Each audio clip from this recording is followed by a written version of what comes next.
सियासी उठापटक के बीच एक आग का दरिया है और डूब के मर जाना है।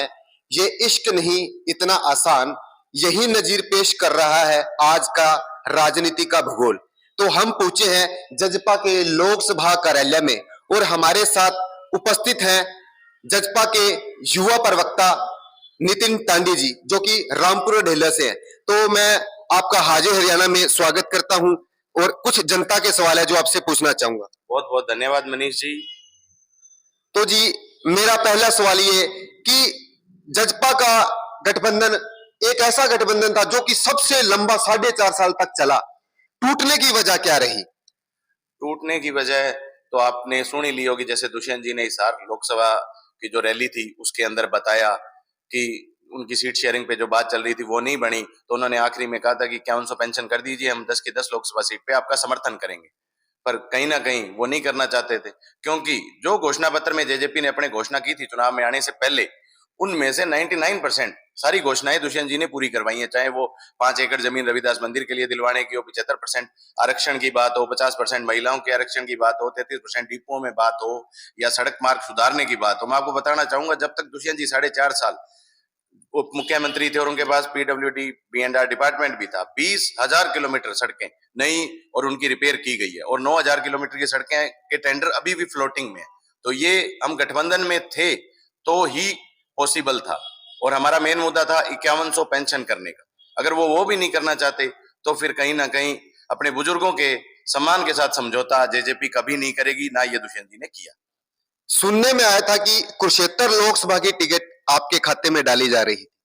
नहीं, ऐसा देखो, हमें तो ये मीडिया के थ्रू ही सुना था, बाकी ये तो टॉप लीडरशिप की बात है, दुष्यंत जी की, डॉक्टर अजय सिंह चौटाला जी की, कि क्या ऑफर आया था, क्या काउंटर ऑफर उन्होंने दिया या नहीं किया। जितना आपको पता है उतना ही हमें पता है कि रैली के अंदर उन्होंने बताया मेन मुद्दा था 5100 पेंशन का, जो हम पहले दिन से पूरा करवाना चाह रहे थे।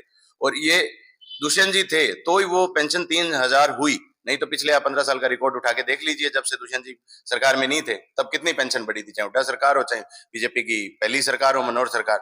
अब जो बढ़ी है तो इसी सरकार में बढ़ी थी, कॉमन मिनिमम प्रोग्राम के तहत।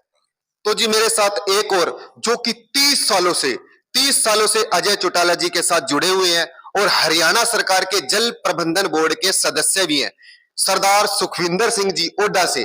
तो हम उनसे जानना चाहेंगे कि आपने सरकार के सदस्य रहते हुए आप ही एक ऐसे अजय चौटाला जी के खास साथी थे जिन्हें पूरे हरियाणा में जल प्रबंधन बोर्ड का सदस्य बनाया गया, तो आपने अपने कार्य पे रहते हुए सिरसा की जनता के लिए क्या कार्य की? जोड़ों का जो नवीनीकरण है, बहुत जगह जोड़ों का नवीनीकरण हुआ है, उसके अंदर तालाब एंड उसके मेंबर था मैं, उसके अंदर क्या है, उसका मुख्यमंत्री था, ये हमारा चेयरमैन था। जो भी हमने डिमांडें की लगभग काफी पूरी हुई।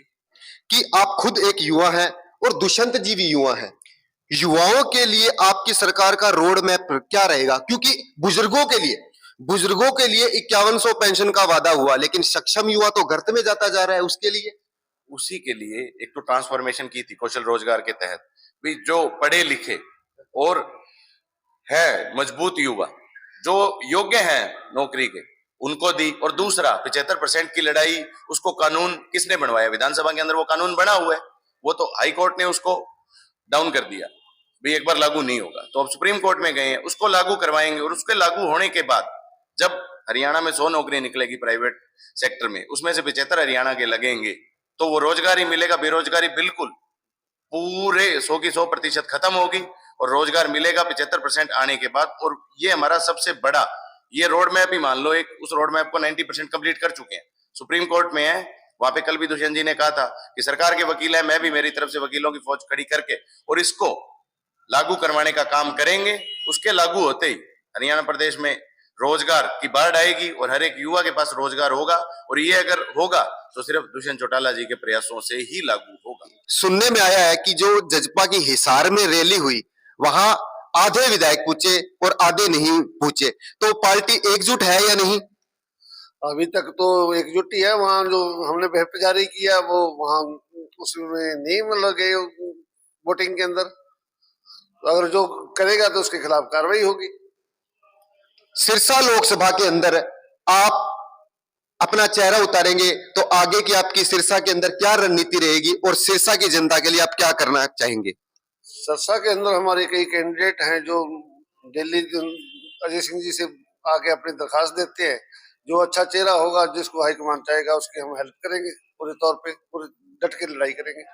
आप सदस्य रहे, सदस्य रहते हुए आपने सिरसा की जनता के लिए, अपने गांव के लिए, अपने इलाके के वासियों के लिए क्या करे किया?